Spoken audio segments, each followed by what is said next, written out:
తగ్గ ఆ పేరెంట్స్ వచ్చి వాళ్ళకి తర్ఫీదు కోచింగ్ లేకపోవడం అది మెయిన్ కారణం అనేది మా అనాలిసిస్ వచ్చింది. అందుకే మేము మళ్ళీ స్పెషల్ క్లాసెస్ పెట్టి రేపు పెట్టి వాళ్ళందరికీ ఎక్కువ ఇవ్వాలనే ఉద్దేశంతోనే. బాబు ఏటో మనం ఇస్తున్నావు, నువ్వు వెయిట్ చేయండి, నేను చెప్తాను కదా, వితౌట్ నేనేం చెప్పకుండా ఏం చేయకండి లోన అనేది అంతే ఉండి తొందరగా పడకు, వాళ్ళు ఉంటారు పర్వాలేదు, గంట అయినా సరే. ఎన్ని రోజులు వెయిట్ చేస్తున్నారు, ఎందుకు వెయిట్ చేయరు? సో కాబట్టి ఆ ఎయిడెడ్ ఇది మన ఈ కోవిడ్ వచ్చిన నేపథ్యంలో నుంచి ఇది జరిగింది అనేది మా అధికారులు మేము అందరూ అనాలిసిస్ చేసుకొని గత 2-3 రోజులుగా మేము డిస్కస్ చేసుకున్న నేపథ్యంలో మాకు వచ్చిన ఇది. అందుకనే ఈ సప్లిమెంటరీ ఎగ్జామ్ జరుగుతున్నప్పుడు కూడా వీళ్ళందరికీ రేపు 1 వీక్ నుంచి పెట్టి మళ్ళీ స్పెషల్గా వాళ్ళకి కోచింగ్ క్లాసులు పెట్టి వాళ్ళందరికీ చేసి వాళ్ళకి ఆ ఫెసిలిటీ కల్పిద్దామని ఈ కార్యక్రమం కూడా చేశాం. ఇంకా గ్రామీణ ప్రాంతంలో అది గ్రామీణ ప్రాంతం, అర్బన్ ప్రాంతం ఈ పర్సంటేజ్ ఈ లెక్కలు ఇంకా చేయలేదు. అవసరం ఇప్పుడు మీరు చెప్పారు కాబట్టి దాని మీద కూడా దృష్టి పెడతాం. గ్రామీణ ప్రాంతంలో ఎంతమంది, ఈ అర్బన్ ప్రాంతంలో ఎంతమంది అనేది కూడా చూస్తాం. ఓవరాల్గా మనం చూసింది ఏంటంటే ఎక్కడ ఎంత పర్సంటేజ్ వచ్చింది, అందులో విద్యార్థులు బాయ్స్ ఎంతమంది పాస్ అయ్యారు, అదే గర్ల్స్ ఎంతమంది పాస్ అయ్యారు, ఎన్ని స్కూల్స్లో వచ్చి హైయెస్ట్ ఎన్ని స్కూల్స్లోనూ 0% వచ్చింది, ఎన్ని స్కూల్లో హైయెస్ట్ పర్సంటేజ్ వచ్చింది, 100% వచ్చింది, ఈ క్యాలిక్యులేషన్ అంతా చేస్తాం. అదంతా కూడా అది 100%లో మళ్ళీ రిమైనింగ్ అన్నీ కూడా ఇప్పుడు ఏవైతే మీరు చెప్పారు ఈ 49 ఇస్తే మిగతావన్నీ గవర్నమెంట్ లేకపోతే రెసిడెన్స్లో ఇవో మిగతావన్నీ అవే కదా. కాదు ఈ 71లో ఈ 71 ఉన్నాయి కదా బాబు. ఓ మీరు అడుగుతున్నా 100 అది మళ్ళీ మళ్ళీ చెప్తా. అది చూడలేదు, అది చూసి చెప్తాను. 100% చూసి చెప్తాను. ఈ 0 మాత్రం చూశాను కానీ 100% చూడలేదు, అది చూసి చెప్తాం. అది ఓకే.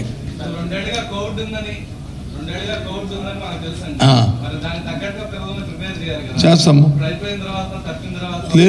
తప్పిన తర్వాత అంటే కోవిడ్, అందుకనే క్లాసెస్ పెట్టాము, అన్నీ చేస్తాము, స్పెషల్ క్లాసెస్ పెడుతున్నాము. ఈ టీచర్స్ నుంచి వాళ్ళ దగ్గర నుంచి మాకు ఎంత ఒత్తిడి ఇచ్చినప్పటికీ కూడా మేము మాకు ఈ డేస్లో ఇన్ని డేస్ మేము పని చేస్తాము, మాకు స్పెషల్ క్లాస్ పెడుతున్నారు, మీరు మా మీద ఎంత వచ్చినప్పుడు కూడా కాదనుకొని ఫామ్గా గవర్నమెంట్ ఉండి, ఎందుకంటే స్టూడెంట్కి వచ్చి కోచింగ్ ఎంత ఉంటే అంత ఉండాలి. మళ్ళీ కొంతమంది ఈ కొన్ని స్టూడెంట్ ఆర్గనైజేషన్ ఉన్నాయి, అమ్మ స్పెషల్గా పెడుతున్నారు, పిల్లల నుంచి మీరు ఎక్కువగా చదివిస్తున్నారు, ఎక్కువగా వాళ్ళని ఇబ్బంది పెడుతున్నారు, అటు సైడ్ నుంచి కూడా ఉన్నప్పటికీ కూడా మేము తగ్గట్లేదు. ఎందుకంటే స్టూడెంట్ తాలూకు భవిష్యత్తే మా ప్రభుత్వ ధ్యేయం. వాళ్ళని మరి ఎఫిషియెంట్గా తయారు చేయాలి, ప్రతిభావంతంగా తయారు చేయాలి. ఫర్దర్ క్లాసెస్కి వెళ్ళినప్పుడు వచ్చి వాళ్ళు బాగా ఎలివేటెడ్ ఉండాలి అనేది మా ప్రభుత్వం తాలూకా ధ్యేయం. కాబట్టి ఎన్ని ఇబ్బందులు వచ్చినా, ఎంతమంది ఒత్తిడి వచ్చినా, ఏ ఒక్కటి కూడా మా అధికారులు కానీ మేము కానీ ఎవరూ కూడా దాన్ని తీసుకోకుండా ఒత్తిడి లోనైనా సరే ఆ కార్యక్రమం చేస్తున్నాము. చేస్తున్నాం. మీకు కూడా తెలుసు కూడా, మీరు కూడా అటు టీచర్స్ స్టూడెంట్స్ నుంచి కానీ లేకపోతే స్టూడెంట్ ఆర్గనైజేషన్ కానీ ఎంత వచ్చినప్పటికి కూడా చేస్తున్నాము అన్నీ కూడా. ఇంటర్మీడియట్ది ఇంకా టెంటటివ్గా మరి ఇప్పుడు ఏమైనా చెప్పామంటే ఇప్పుడు ఎలా వచ్చింది మీకు, ఇప్పుడు ఏదైనా నోరు జారితే ఇది ఆలస్యం ఉండదు. చిన్న ఎగ్జాంపుల్ చెప్తాను, నువ్వు అడిగావు కాబట్టి చిన్న ఎగ్జాంపుల్ చెప్తాను. నేను నిన్నటి రోజున మొన్న మా వాళ్ళు వచ్చి ముందుగా మేము సాటర్డే రిజల్ట్స్ అనౌన్స్ చేద్దాం అనుకున్నాం. దీనికి ఏమి డెడ్ లైను, లేకపోతే రేపు అనౌన్స్ చేయకపోతే ఎల్లుండి కాలేజీలో సీట్ పోతుంది, పోనీ ఇబ్బంది అయిపోతుంది అనేది లేదు. కానీ మా వాళ్ళు ఏంటంటే మేమంతా మా డిపార్ట్మెంట్ మేమందరూ కూర్చొని అన్నీ చేసి ఎఫిషియెంట్గా డేట్స్ కూడా చెప్పాను. ఎగ్జామ్ అయిపోయిన వెంటనే స్పాట్ వాల్యుయేషన్ చేసి ఇమీడియట్ అంతా పకడ్బందీగా ఈ సంవత్సరం చేసి అన్నీ చేసాం. చేసిన తర్వాత సినిమాని అనౌన్స్ చేద్దాం అనుకున్నాం. కొన్ని టెక్నికల్గా ఇప్పుడు ఏవైతే మీకు సీడీలు ఇచ్చి అంతమంది స్టూడెంట్స్ వచ్చి ఒకేసారి ఆపరేట్ చేస్తారు కాబట్టి మళ్ళీ ఎక్కడ ఏ ఇబ్బంది రాకుండా అవన్నీ స్ట్రీమ్లైజ్ చేసుకొని అవన్నీ చేయడానికి వచ్చి మాకు కొంచెం సమయం పడుతుందని ఆఫీసర్లు నాకు చెప్పగాని, నా రాజశేఖర్ గారు నాతో మాట్లాడినప్పుడు కానీ, మా సురేష్ మాట్లాడినప్పుడు కానీ నాకు చెప్పగాని, అయితే ఏముంది సోమవారం చేద్దాంలేండి, అంత తొందర ఏముందని చెప్పాను. దానికోసం మీరు అందరూ చెరువులో పళ్ళు అల్లేసి ప్రభుత్వానికి చేత కాదు అని ఒక అంతకుముందు మాకు మాజీ మంత్రి వచ్చి ఈ ప్రభుత్వానికి చేత కాదు, ఒక మంత్రి విద్యార్థి భవిష్యత్తుతో ఆటలాడుకుంటున్నాం అని ఇంకొక స్టేట్మెంట్, ఇంకో పార్టీ స్టేట్మెంటు. మీ పత్రికలు అయితే నాకు మా స్పెషల్ సిఎస్ గారికి లేకపోతే మా డిపార్ట్మెంట్కి మాకు ఏదో కమ్యూనికేషన్ గ్యాప్ ఉంది, మంత్రి గారు వచ్చి అడిగారు, మంత్రి గారు చెప్పకుండా ఇది చేసేస్తున్నారు అని చెప్పిన కూడా మీరు వచ్చి అన్నీ మేము అవన్నీ మాకు అవన్నీ ఇగ్నోర్. ఎందుకంటే వాస్తవాలు ఏంటో మాకు తెలుసు. ప్రెసిడెంట్ గారు నాకు ఫైల్ పంపారు, నేను వచ్చి సార్ మీరే చేయండి, ఇది అఫీషియల్గా జరిగితే మంచిది, ఎందుకు దీంట్లో వై షుడ్ పొలిటికల్ ఇంటర్ఫీరెన్స్ అంటే పూర్వం నుంచి కన్వెన్షన్ వస్తుంది సార్ మంత్రులు చేయడం అంటే ఏ మంత్రులు జాయిన్ మంది అది కరెక్ట్ కాదేటో నా ఉద్దేశం అని చెప్పని నాంతటి నేనే అంటే ఫైల్లో సార్ని చేయమని మన ప్రెసిడెంట్ రాజశేఖర్ గారిని చేయమని ఫైల్లో కూడా రాశాను. కూడా రాసి నేను 1 వీక్ అయింది. దాంట్లో మీరు ఎందుకు వచ్చారంటే ప్రత్యేకంగా మీరు ఎందుకు వచ్చారు ఇప్పుడు అంటే, మీరు ఈ చెలవులో పనులు ఆడినప్పుడు ఇది లేనిపోయిన ఎందుకు ఆ కన్ఫ్యూజ్, మీకెందుకు ఆ యాంబిగ్యూటీ ఇవ్వాలి, మీకెందుకు ఆ ఛాన్స్ ఇవ్వాలి మళ్ళీ అవన్నీ అని చెప్పి నేను ఇవాళ యాక్చువల్గా నాకు ఇవాళ మేము అంటే నా ఉద్దేశంలో ఇంకో ఉద్దేశం కాదు, ఇది చాలా ప్రెసిడెంట్ ప్రోగ్రామ్ అయినప్పుడు కూడా అఫీషియల్గా చేయవలసిన పని అఫీషియల్ చేయాలి, పొలిటికల్ ఎన్విరాన్మెంట్ అవుతున్నప్పుడు పొలిటికల్ ఎన్విరాన్మెంట్ అవ్వాలి అనేది నాకు కొన్ని ఒకే ఏదో పూర్వం నుంచి ఆనవాయితీ వస్తుంది, ఆనవాయితీని పాటించాలని కాదు, ఆనవాయితీలో ఒకసారి అవసరమైతే రిఫార్మ్స్ తీసుకొని మార్చుకోవాల్సిన అవసరం కూడా ఉంది. అందుకని నేను రిక్వెస్ట్ చేసి చెప్పాను, సార్ మా ఇద్దరం డిస్కస్ చేయడానికి చెప్పాను. మీరు దానికో చెరువులో పనులు అల్లేసి ఇది అయిపోయింది, అమ్మ రేపటి నుంచి ప్రభుత్వం చేత కాదు. ఒకసారి ఆలోచించా, ఒకసారి పూర్వపరాలకు వెళ్దాం. ఒకసారి చూసుకుంటే 2015లో రిజల్ట్స్ అనౌన్స్ చేయడానికి పరీక్ష అయిన తర్వాత 39 రోజులు తీసుకున్నారు. అదే 2016లో 33 రోజులు తీసుకున్నారు. అదే 2017లో 35 రోజులు తీసుకున్నారు. అదే 2018లో 31 రోజులు తీసుకుంది. అదే 2019లో ఇంకో 31 రోజులు తీసుకుంది. మరి ఇవాళ 28 రోజులు తీసుకున్నాం. అదే నిన్నగాక మనం చేసుకుంటే 26 రోజులకే వచ్చినాం. అంటే మరి ఇది ఏంటిది? అందుకే ఏదైనా మాట్లాడే ముందు తొందరపడి మరి మీరంటే మాట్లాడడం వేరు, మీకు ఇష్టం ఏదో ఒకటి ఉండాలి కాబట్టి సినిమాలు జనం చూడాలి కాబట్టి యూజర్స్ పెరగాలి కాబట్టి మీరు ఏదో రాస్తారు. కానీ బాధ్యత గల రాజకీయ పార్టీ వ్యక్తులు కానీ ఒక బాధ్యత గల పదవులు కానీ కొద్దిగా బాధ్యతగా ఎంత తక్కువ మాట్లాడితే అంత మంచిది. అంతేగాని ఊరికే ఏదో మాట్లాడితే కరెక్ట్ కాదు. మరి దీనికి సమాధానం ఏంటి? కాదు కదా. కాబట్టి దయచేసి ఇది ఓన్లీ చెప్పాను, పాసింగ్ రిమార్క్స్ కాదు తప్ప నేనేదో అన్నారని నేనేదో చెప్పాలని ఊరిక రాజకీయ ఉపన్యాసం గురించి చెప్పట్లేదు దయచేసి. ఎందుకంటే ఇది ఈ వేదిక అది కాదు, దానికి ఇంకోటి పెట్టుకోవచ్చు, దాని సంగతి తర్వాత మాట్లాడుతుంది. ఇవాళ అది కాదు. కానీ ఇక్కడ ఏంటంటే ఇవాళ మళ్ళీ మనం చేస్తుందంటే ఏదైతే 6,15,900 విద్యార్థులు దీంట్లో పాల్గొని 4,14,280 మంది విద్యార్థులు వచ్చి ఉత్తీర్ణతయ్యారనే విషయాన్ని ఇందా తెలియజేస్తాను. వాళ్ళందరికీ కూడా నా అభినందనలు మరి వ్యక్తిగతంగా అలాగే శాఖ మంత్రిగా వారికి తెలియజేస్తూ, ఎవరైతే ఇంకా మిగిలిపోయి ఉన్న విద్యార్థులు ఎవరున్నారో వాళ్ళందరూ కూడా ప్రభుత్వం ఇస్తున్న అవకాశాన్ని వచ్చే సోమవారం నుంచి మరి పెడుతున్న ఈ స్పెషల్ క్లాసెస్ కోచింగ్కి వచ్చి ఎపీర్ అయ్యి ఆ మిగిలిపోయిన 2 లక్షల మంది విద్యార్థులు కూడా పాస్ అవ్వాలని ఆకాంక్షిస్తూ, పాస్ అవుతారని నమ్ముతూ దాన్ని వినియోగం చేసుకోవాలని కోరుతున్నాను.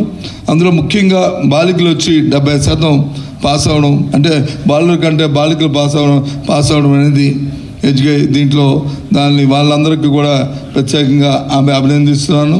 అలాగే ఈ అవకాశాన్ని ఈ విషయాన్ని తమ ద్వారా తెలియజేస్తున్నాను.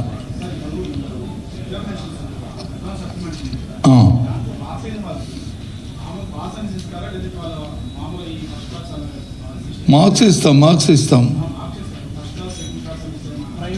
ప్రైవేట్ నో వాళ్ళు అడుగుతుంది అది కాదు, ఒక్క నిమిషం.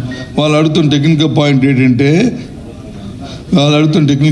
ఏంటంటే 35 మార్కులకి పాసు, 100 మార్కులు వచ్చి అప్పర్ లిమిట్ 100 మార్కులు.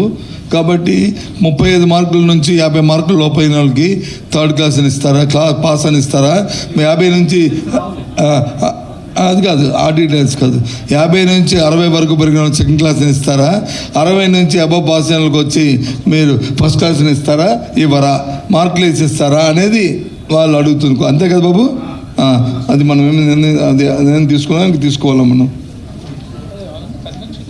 కన్వెన్షన్ డివిజన్స్ రావు, సప్లిమెంటరీ రావు. ఇప్పుడు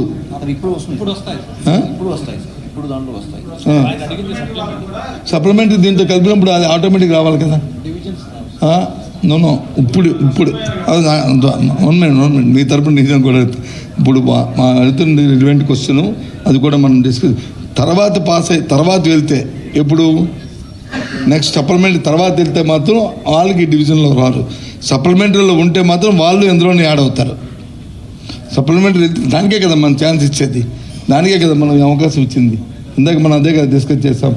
సప్లిమెంటరీలో రేపు ఫస్ట్ సప్లిమెంటరీలో వెళ్ళిన వాళ్ళకి మాత్రము, దీనిలో తర్వాత పాస్ అయిన మాత్రం కంపార్ట్మెంట్కి వెళ్తారు. వాళ్ళు కంపార్ట్మెంట్కి వెళ్తారు. ఇందాక అదే కదా మనం డిస్కస్ చేసాము. అర్థమైందా? Got it?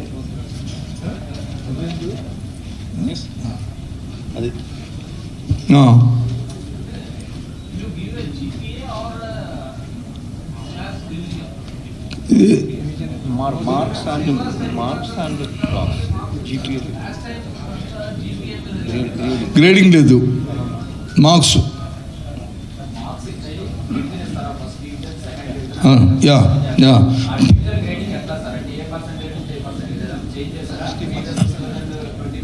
అది కాదు వాళ్ళు అడుగుతుంది ఏంటంటే 60% దాటిన వాళ్ళు ఎంతమంది ఉన్నారు, 50% దాటిన వాళ్ళు ఎంతమంది ఉన్నారు, 35% ఎంతమంది ఉన్నారు ఈ 67లో అనేది వాళ్ళు అడుగుతుంది. ఆ ఎక్సర్సైజ్ చేయలేదు. దాని ప్రకారం ఆ లెక్క ప్రకారమే ఇప్పుడు వచ్చింది. అబౌవ్ 35 పాస్ అయిన అందరూ 67% అండ్ యాడ్ అది 60.26% అబౌవ్ 35. మీరు అడుగుతుంది ఏంటంటే ఇందులో ఫస్ట్ సెకండ్ థర్డ్ 30 దాటిన వాళ్ళు, 50 దాటిన వాళ్ళు, 60 దాటిన వాళ్ళు, అది అడుగుతుంది. ఆ గ్రేడింగ్ చేయలేదు. ఆ ఇన్ఫర్మేషన్ కాదు, ఆ ఇన్ఫర్మేషన్ కూడా మళ్ళీ పాస్ ఆన్ చేస్తాం అని. అదే వాళ్ళు అడుగుతున్న వాళ్ళు ఈ 3 డివిజన్లోనూ ఆ డివిజన్ ఇవ్వగలరా అని అడుగుతున్నారు. అది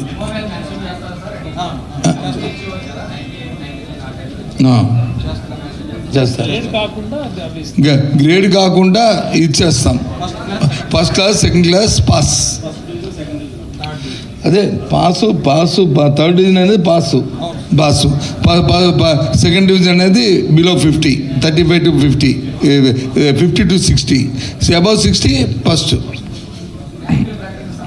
ర్యాంకులు లేదు, నో ర్యాంక్ చేయకూడదు, మేము చేయకూడదు. అలాగే రేపు వచ్చి అడ్వర్టైజ్మెంట్లు ఇచ్చి పేపర్ ఇచ్చి అని దీంట్లో వచ్చి టీవీలో అట్లా ఒతుకంపు కొట్టి మా ఎంత పర్సెంటేజ్ అంత పర్సెంటేజ్ వచ్చింది, ఇవన్నీ మా దగ్గరికి వచ్చి జాయిన్ అవ్వండి, ఇలాంటి అడ్వర్టైజ్మెంట్ కూడా ఇవ్వడానికి వీల్లేదు. అదే ఎందుకంటే మా ఉద్దేశం భయంలో అంటే విద్యలాగా ఉండాలి తప్ప విద్యను వ్యాపారం చేయడానికి అవకాశం లేదు, చేయకూడదని మా కోరిక. ఎందుకంటే మనం చూసాం ఎగ్జామ్ జరిగినప్పుడు, మాల్ ప్రాక్టీస్ చేసినప్పుడు ఎన్ని ఇబ్బందులు వచ్చాయో చూస్తారు మీరు. ఎంత చేసాము. సుమారు ఎప్పుడు ఈ రాష్ట్రంలో కనీ వినట్టుగా అంతమంది మీద చర్య తీసుకొని సుమారు దగ్గర 80 మంది మీద కదా, 80 మందిని కస్టడీలో తీసుకున్నాము. వాళ్ళ మీద ఇప్పుడు దర్యాప్తు కూడా జరుగుతుంది. కోర్టులో ప్రొడ్యూస్ చేసాము, వాళ్ళకు బెయిల్ ఇచ్చారు, బెయిల్ ఇచ్చుకుని చేస్తున్నాము. అంతే పొరపరాలు కూడా అన్నీ ఉన్నాయి. అందులో గవర్నమెంట్ టీచర్స్ కూడా ఉన్నారు, ప్రైవేట్ వాళ్ళతో పాటు గవర్నమెంట్ టీచర్స్ కూడా ఉన్నారు. మా మీద చాలా ఒత్తిడి ఉంది.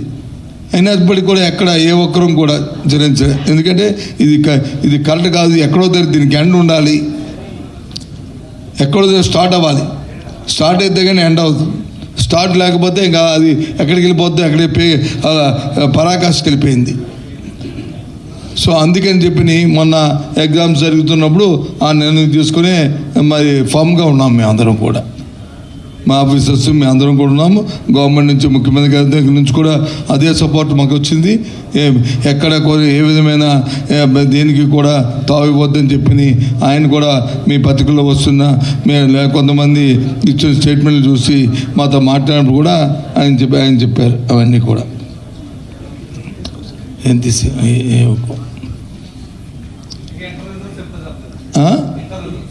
ఇంటర్ చేస్తా మీకు మళ్ళీ ఆఫీసులో ప్రాక్టీస్ ఇస్తాను. ఎందుకంటే మీతో ప్రాక్టీస్ చేయాలనుకో, మినిస్టర్ గారు చెప్పారు మళ్ళీ రాలేదు, మళ్ళీ ఇంటర్వ్యూ ఇచ్చేది గందరగోళంలో పడిపోయారు. వాళ్ళ పేరెంట్స్ అందరూ కూడా మళ్ళీ చూస్తున్నారు. వాళ్ళు ఎక్కడో వాళ్ళని సృష్టించారు, వాళ్ళు ఖాళీ లేదు. మళ్ళీ ఆ కమిషనర్ గారికి, సెక్రటరీ గారికి, మంత్రి గారికి మళ్ళీ కమ్యూనికేషన్ గ్యాప్ వచ్చింది అని మీరు ప్రకటిస్తారు. దయచేసి వాడు అపోలో తావివ్వకుండా మేము దీన్ని ఎక్స్పీరియన్స్ తీసుకొని ముందే మేము ఆలోచించుకొని తెస్తాం.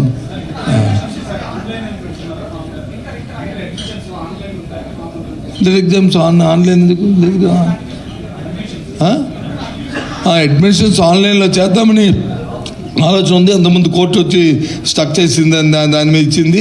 దాని మీద వచ్చి మొన్న కూడా మీటింగ్, మా ఇంటర్నల్ మీటింగు ఆఫీసులో మేము అందరం కూర్చొని చేసాము.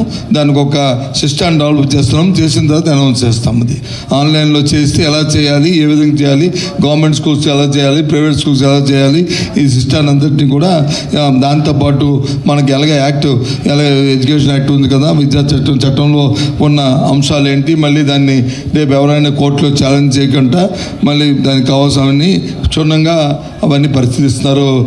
అదిగా మా సిఎస్ గారు, మా ఇంటర్మీడియట్ కమిషనర్ గారు అందరూ పరిశీలిస్తున్నారు. అయిన తర్వాత దాన్ని కాల్ తీసుకుంటాం దాని మీద.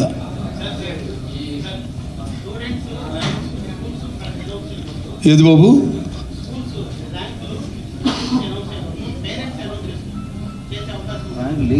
ర్యాంక్ ఉంటే కదా, ర్యాంక్ లేదు కదా ఇప్పుడు. మార్క్స్ చెప్పుకుంటారు కదా, చెప్పుకుంటే మాంటారు కదా. పేరెంట్స్ వాళ్ళ ఇంట్లో వాళ్ళు చెప్పుకోవచ్చు, పేపర్లో వేయకూడదు. వాళ్ళ ఇంట్లో వాళ్ళు చెప్పుకోవచ్చు కానీ అడ్వర్టైజ్మెంట్ వేయకూడదు.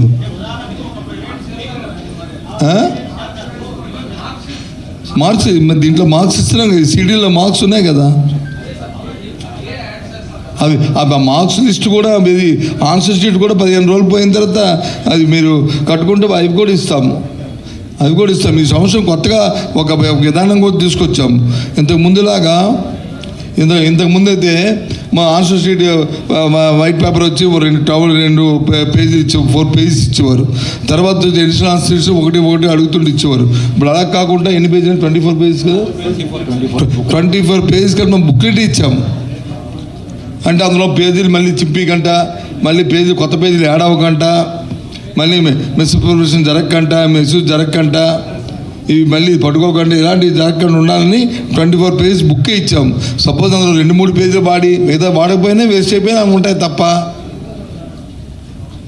అలా కాకుండా ఒక పేజీ ఇచ్చి మళ్ళీ పేజీ పక్కబడికి ఇచ్చి పిల్లలకి చదువుకునే, లేకపోతే తర్వాత వెళ్ళినప్పుడు వచ్చి ఈ పేజీలు తీసి మళ్ళీ పేజీలు పెట్టేశారని మళ్ళీ ఆ కామెంట్స్ ఇలాంటివి రాకుండా చాలా పకడ్బందీగా మా ఆఫీసర్స్ చేశారు.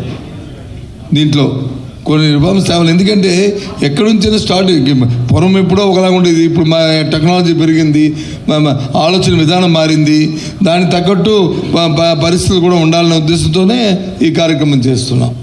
ఇవన్నీ కూడా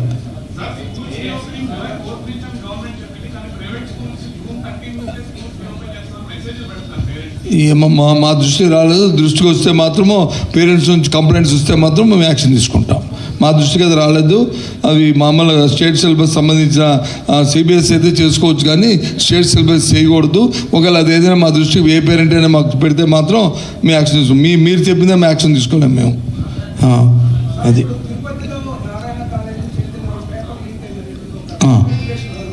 ఏది బాబు? అవును, మాల్ ప్రాక్టీస్ జరిగింది. మాల్ ప్రాక్టీస్ జరిగింది, పోలీస్ ఎంక్వైరీ జరిగింది. పోలీస్ ఆ బేస్ దాని మీద వచ్చి మా దగ్గర నుంచి ఈ కేసు పోలీస్కి వెళ్ళిపోయింది. ఎప్పుడైతే మాల్ ప్రాక్టీస్ 9:30కి మేము పేపర్ ఇచ్చిన తర్వాత అందుకే భాషలో ఆ టెర్మినాలజీలో ఆ రోజు వచ్చినప్పుడు కొంత గ్యాప్ వచ్చింది. లీక్ అంటే ఏంటంటే పేపర్ ఇచ్చినప్పుడు ఆ పేపర్ని వచ్చి మేము జరిగిన స్ట్రాంగ్ రూమ్లో పెట్టినప్పుడు ట్రెజరీలోనో పోలీస్ స్టేషన్లోనో పెట్టినప్పుడు అక్కడి నుంచి ఏదైనా పేపర్ బయటకు వస్తే బిఫోర్ ఎగ్జామ్ వస్తే అది లీకు.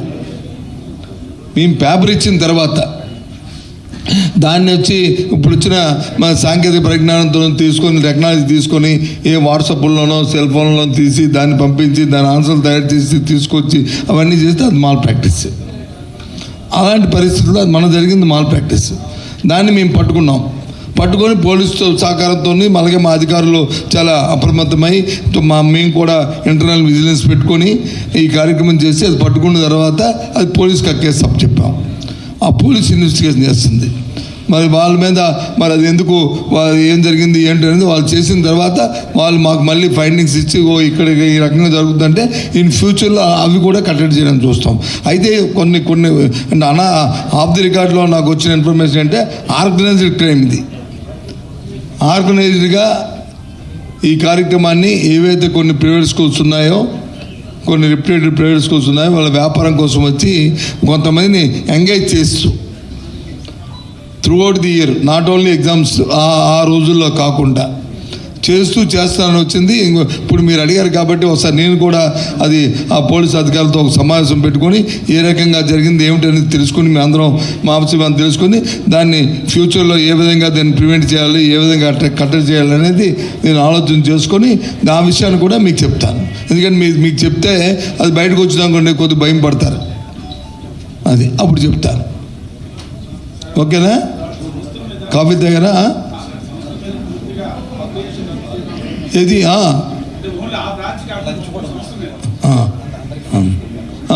ఏడు బాబు అంటున్నావు అంటే నేను అడుగుతుంది ఏంటంటే మీరు చెప్తుంది ఏంటంటే ఇలాంటి విషయాలు జరిగినప్పుడు ఆ బ్రాంచీల మీద కానీ లేకపోతే సంస్థ మీద కానీ ఏమైనా చర్య తీసుకుంటారా అని అడుగుతున్నారు. అంతేనా? మీరు ఏం తీసుకుంటే బాగుంటుంది అనుకుంటున్నారు? అంటే మొత్తం నీది ఏ పేపర్ బాబు? ఏ పేపర్ అండి? సాక్ష అంటే మీ ఉద్దేశంలో ఆ సంస్థని బ్యాన్ చేయాలనేది అవును ఆర్గనైజ్ క్రైమే. అదే అందుకే అడుగుతున్నాను. ఇంకోటి డోంట్ థింక్ అదర్వైజ్ నడుస్తుంది. అంటే మీ ఉద్దేశంలో ఇలాంటి తప్పులు చేసిన వాళ్ళని నాట్ ఓన్లీ ఏదో ఆ ఒక్క బ్రాంచ్నో ఆ ఒక్క దీన్నో కాకుండా ఎవరైతే యాజమాన్యంలో సంస్థలతో పాటు చేస్తేనే ఇది అరికట్టడం అవుతుంది, లేకపోతే అరికట్టడం అవుతుంది మళ్ళీ ఇంకోటి చేస్తుంటాడు. సివియర్ పనిష్మెంట్ ఉండాలనేది మీ తాలూకు ఆలోచన. వేరే ఎగ్జామ్ దాన్ని పరిశీలిద్దాం, తప్పులేదు. ఇలాంటిది ఇంకెవరైనా చేయమంటారా చెప్తాను. రీకౌంటింగు ఏంటి మన దగ్గర ఉన్నది? రీకౌంటింగ్ రీవాల్యుయేషన్ ఏది ఉంది? రీకౌంటింగ్కి అవకాశం ఉంది. తర్వాత పేపర్ జిరాక్స్ ఇస్తారు. పేపర్ జిరాక్స్ చేసిన తర్వాత ఇవి ఎక్కువ డిఫరెన్సెస్ ఏదన్నా ఉంటే రెక్టిఫై చేస్తాం. 2 అవకాశాలు ఉన్నాయి. రీకౌంటింగ్ కూడా ఉంది. అంటే మీకు ఇచ్చిన నోట్లో కూడా కమిషన్ గారు చెప్తారు, ఇంకా ఇస్తారు, మీకు నోట్ ఇస్తారు, నోట్లో కూడా అది ఉంటుంది చూడండి చెప్తారు. రీకౌంటింగ్ రీవెరిఫికేషన్ 2 ఉన్నాయండి. రీకౌంటింగ్ కోసం మాత్రం కూడా అప్లై చేసుకోవచ్చు. రీవెరిఫికేషన్ అప్లై చేస్తే మళ్ళీ రీకౌంటింగ్ సెపరేట్గా అప్లై చేయాల్సిన అవసరం లేదు. రీకౌంటింగ్ కోసం మాత్రం కూడా అప్లై చేసుకోవచ్చు. ఆ 2 ప్రొవిజన్స్ కూడా ఉన్నాయి. అంటే మా కమిషనర్ చెప్తుంది ఏంటంటే అవును, రీకౌంటింగ్కి అవకాశం ఉంది, రీవెరిఫికేషన్కి అవకాశం ఉంది. రీవెరిఫికేషన్ చేసుకుంటే రీకౌంటింగ్ చేయక్కర్లేదు, ఎందుకంటే దీంట్లో 2 వచ్చేస్తాయి కాబట్టి. లేదు వస్తే మాకు రీవెరిఫికేషన్ అక్కర్లేదు, రీకౌంటింగ్ ఒకటే కావాలనుకుంటే రీకౌంటింగ్ కూడా చేసుకోవచ్చు. అది వాల్యుయేషన్ ఉంటుంది. మీకు ఎగ్జామినేషన్ అంటే ఆన్సర్ షీట్ ఫోటో కాపీ కూడా reverification comes apply of photo copy of answer sheet కూడా ఉంది. మీరు దానికోసం అప్లై చేసుకుని ఇన్ కేస్ దానిలో ఏమైనా తేడాలు ఉన్నట్టుగా తప్పులు ఉన్నట్టుగా మీకు తెలిస్తే మీరు అప్పుడు దానికోసం అప్లై చేసుకోవచ్చు. అంతేనా? ఓకేనా? ఇగో బాబు మీరు మరి మాట్లాడితే ఆపేద్దాం, పర్వాలే. మరి ఉండు, మరి వాళ్ళని అడుగుతున్నారు, మీరే కాదు కదా, వీళ్ళు కూడా ఉన్నారు కదా.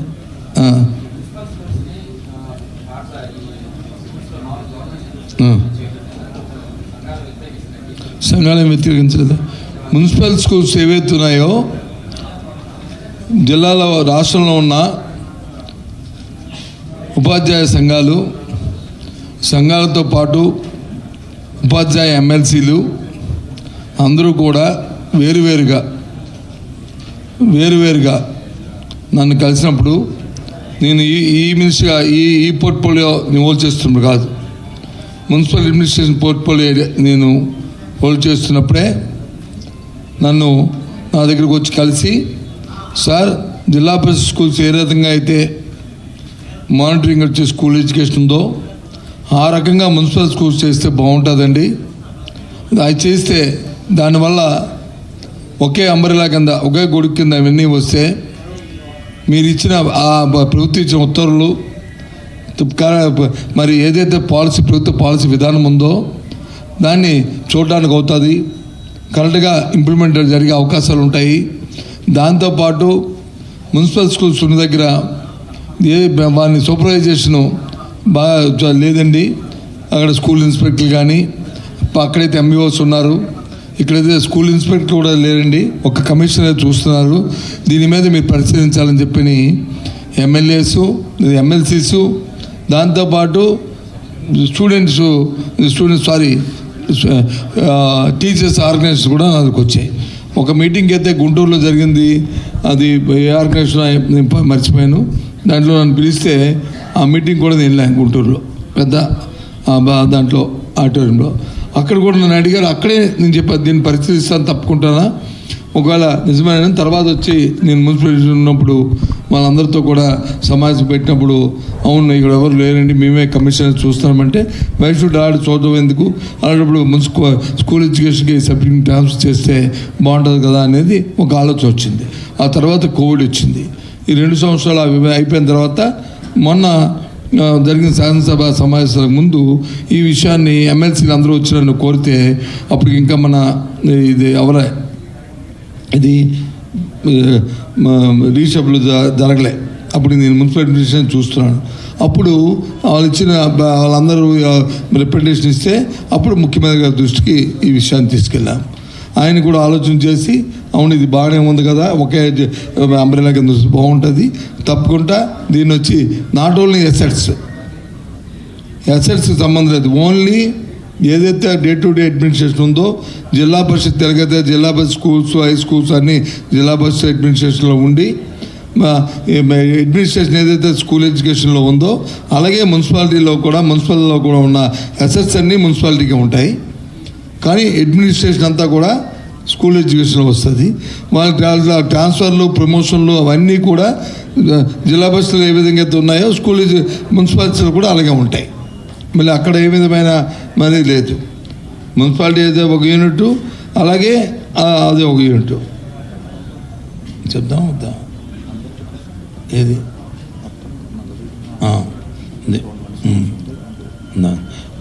ఈ రకంగా చూసుకుని మున్సిపల్ స్కూల్స్ ఇప్పుడు ఉన్నాయి. మన ఉన్న యూఎల్బీఎస్లో అన్నింటిలో ఉన్న మున్సిపల్ స్కూల్స్ ఇప్పుడు ఈరోజు 2095. ఈ 2000 మొత్తం స్కూల్స్ అయితే 4780 స్కూల్స్ ఉంటే 44,780 ఉంటే అందులో 2095 మున్సిపల్ స్కూల్స్ ఉన్నాయి. ఇవి కూడా వీటిలో ఇచ్చేయాలనేది ఆల్రెడీ ఇది హై లెవెల్ మీటింగ్లోనూ సీఎం గారి తాలూకా అప్రూవల్ కూడా అయిపోయింది. ఫైల్ సర్క్యులేట్ ఉంది. ఇవాళ రేపో దాని తాలూకు జీవో కూడా రాబోతుంది. కానీ మళ్ళీ చెప్తున్నాను, ఎస్ఎల్స్ మాత్రమే మున్సిపాలిటీ ఆయా యూఎల్బీస్ ఆయా స్థానిక సంస్థలుగా ఉంటాయి.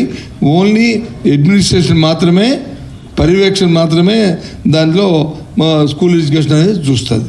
ఇది పాలసీ మ్యాటర్. అంటే కొందరు తీర్మానాలు వచ్చి కొన్ని దగ్గర నుంచి అసెట్స్ తీసుకోవాలని ఇది వస్తుంది. కొందరు పేపర్లు అయితే ప్లే గ్రౌండ్స్ తీసుకొని అది అమ్మేయడానికే ప్రభుత్వం వచ్చి తయారైపోతుంది అని పాపం వాళ్ళ తాలూకా ఆలోచన అంతవరకే ఉంది. ఆలోచనతో రాశారు. సరే ఎందుకు రాశారా ఏమిటనేది వాళ్ళకి తెలుసు, నాకు తెలుసు. అవన్నీ అనవసరం. ఇప్పుడు డిస్కషన్ ఇది నాట్ ఏ ఫామ్, ఇది ఇక్కడ మాట్లాడడానికి కాబట్టి అది కాదు, ఇంతవరకే. ఓకే. అకాడమిక్ అడ్మినిస్ట్రేషన్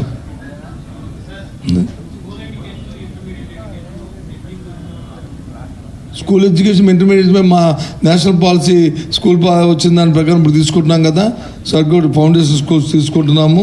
దాని ప్రకారం సురేష్ చెప్పండి, ఇది ఫౌండేషన్ స్కూల్స్ దీని నుంచి ఎక్కడి నుంచి ఉంటాయో, ఆ తర్వాత ఎక్కడ ఉంటాయో, లేకపోతే రాజశేఖర్ గారు చెప్తారు. మీరు చెప్తారు.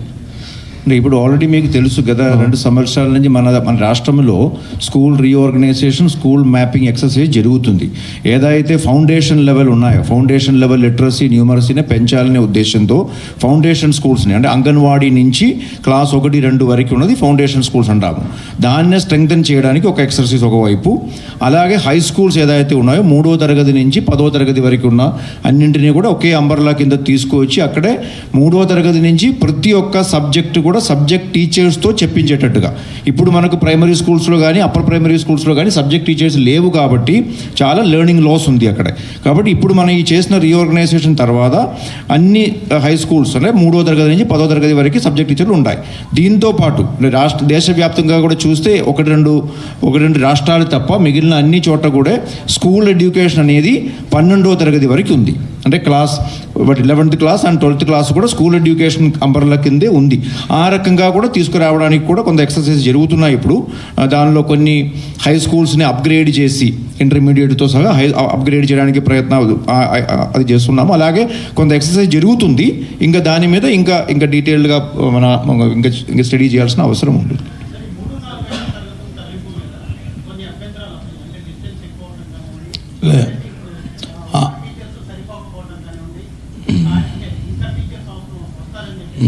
అంటే అన్నీ ఒకసారి చెప్పి మూడు పాయింట్లు చెప్పాను.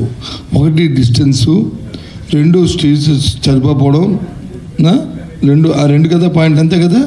ఇంకా 3ది ఏముందా? లేదు కదా.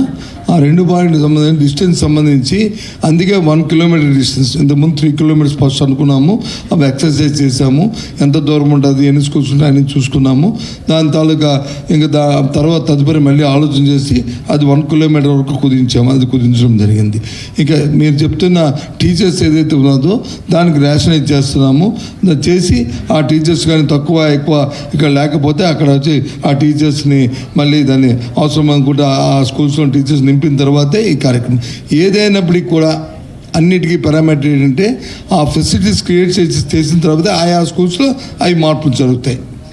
ముందు ఈ 1-2 ఏదైతే మా కమిషనర్ గారు చెప్పిన ప్రకారము ఫౌండేషన్ స్కూల్ అంగన్వాడీస్ నుంచి 1 కేజీ పూర్వం అంటే మనం ప్రైవేట్ స్కూల్స్లో కేజీ క్లాస్లో అంటే కేజీ ఎల్కేజీ యూకేజీ అంటాం కదా, అంగన్వాడీస్లో ఆ లైన్లో ఆ 2 ఫస్ట్ స్టాండర్డ్ సెకండ్ స్టాండర్డ్ ఒక సర్క్యూట్, 3 నుంచి 10 వరకు ఒక సర్క్యూట్. ఈ మధ్యలో మనకి ప్రైమరీ అప్పర్ ప్రైమరీకి వచ్చి 3 నుంచి 7 వరకు ఉంటుంది, 7 వరకు ఉంటుంది. అది ఒక సర్క్యూట్. అక్కడ నుంచి 3 నుంచి 10 వరకు ఒక సర్క్యూట్. 10 నుంచి 12 కూడా అక్కడికైనా ఫెసిలిటీ ఉంటే, అక్కడ నుంచి ఇంకా ఫెసిలిటీ ఉంటే 12th క్లాస్ కూడా 11th క్లాస్ 12th క్లాస్ కూడా అదే స్కూల్లో మరి ఓపెన్ చేద్దాం. అంటే అప్పుడు ఏమవుతాయి, కొన్ని స్కూల్స్లో 3 నుంచి 12th క్లాస్ వరకు ఒకే ప్రిన్సిపల్స్తో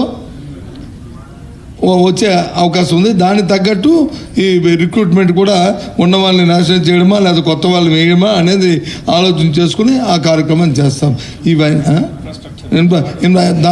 దాంతోపాటు ముఖ్యంగా ఇన్ఫ్రాస్ట్రక్చర్, ఒక పక్క ఇన్ఫ్రాస్ట్రక్చర్ క్రియేట్ చేస్తాము, ఫెసిలిటీ చేస్తాము. దాంతోపాటు టీచింగ్ స్టాఫ్ అయింది. ఒక ఇన్ఫ్రాస్ట్రక్చర్ ఒకటే ఉంటే సరిపోదు, కానీ టీచింగ్ కూడా ఉండాలి. అలాగే టీచింగ్ ఒకటే ఉంటే సరిపోదు, ఇన్ఫ్రాస్ట్రక్చర్ ఉండాలి. 2 కూడా ఇంటర్లింక్, ఆ 2 చేస్తున్నాం. ఏదండి,